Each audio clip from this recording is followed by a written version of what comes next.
পৃথিবীর কোনো বউ শ্বশুরবাড়িতে গিয়ে ঝগড়াঝাটি মান অভিমান এসব চায় না। বিশ্বাস করেন কোনো মেয়ে চায় না।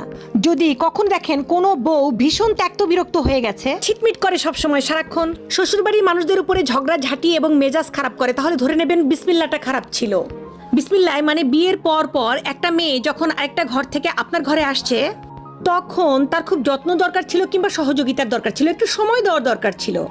শুরুর দিনটা একটা বড় একটা রুই মাছ এনে দিয়ে আপনি বললেন কাটো, শুরুর দিনটায় 20 জন মানুষের জন্য বলেন চা করতে দাও। আরে ভাই সময় দিন না, একটা মানুষের কোনো একটা নতুন জায়গায় ভালোভাবে সেট হতে তো সময় লাগে। নতুন বউদের মেজাজ শুরুতেই খারাপ করে দেয়, শুরুতেই বুঝিয়ে দেয় এই বাড়িতে তুমি কাজের মেয়ের সমান, এই বাড়িতে তোমার বাপের বাড়ির মতো আদর পাবা না, এই বাড়িতে তুমি পরের বাড়ির মেয়ে হিসেবে ট্রিট হবা। যদি তাকে বোঝানো হয় যে এটা তোমার সংসার, তোমার বাড়ি, সবকিছুতে তোমার অধিকার আছে, এমনকি আনন্দ বা বিশ্রামেও তোমার অধিকার আছে, তাহলে দুনিয়ার কোনো মেয়ে ঝগড়াঝাটি করতো না। কিন্তু আমরা শুরুতেই মানে ওই বিসমিল্লাহ